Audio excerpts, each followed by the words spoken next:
Well, it's nice to get a 14-point spread or advantage with your special teams and defense, so you don't have to take those shots. Yeah. But I think that's the way they want to play. Teddy's never been a guy that throws it 35, 40 times and carries a team by making big plays down the field.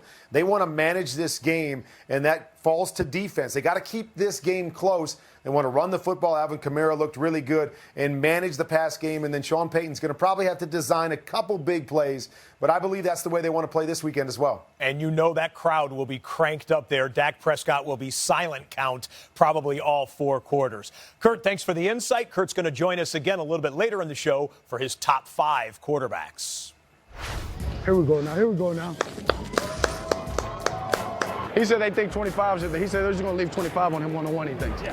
Perfect strike to Amari Cooper. Touchdown, Cooper. Yeah! Keep going now. Keep going. Take the next step. We're not done. Take the next step. Spicy nugget in back. I might have to stop on the way home. 180. What's it? Play fake. Boot to the right. He keeps it. Prescott walks the dog. Touchdown. Let's go. Let's go. Here's a little something to watch for the Cowboys as we get deeper into game week here. Amari Cooper had an MRI on his ankle today. The Dallas Morning News says it was a precautionary MRI and that their sources say Cooper is quote-unquote fine. Cooper leads the Cowboys in catches, receiving yards, and touchdowns so far this season. Meanwhile, in the Jason Garrett era, these 2 teams have met 6 previous times. The Saints have won 4 of those games and have a statistical edge in points, passing yards, and rushing yards. And familiarity between the 2 head coaches, not going to be an issue. You know, I played for Sean for 3 years, so I know him well. He's a good friend, and I have the utmost respect for him as a guy and as a coach. And he's just done a fantastic job.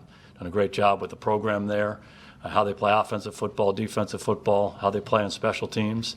And, you know, it's a challenge every time we go against them. We've had some great games against them over the last few years, so we understand what their team's all about, and we're going to get ready for that challenge. A few more headlines to pass along, and it's good news, bad news for the Jaguars. Good news, Jalen Ramsey is no longer ill. The flu-like symptoms that kept him out of practice on Monday, they have subsided.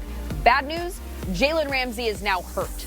According to the team, it was a back injury that kept him out of practice today. According to Ramsey's agent, his hamstring is also bothering him. Ramsey requested a trade from the Jaguars last week.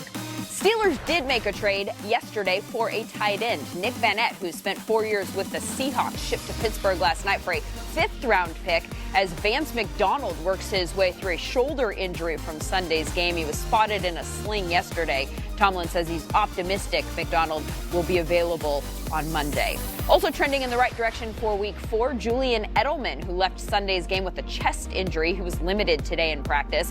T.Y. Hilton did not practice in Indianapolis, nor did Darius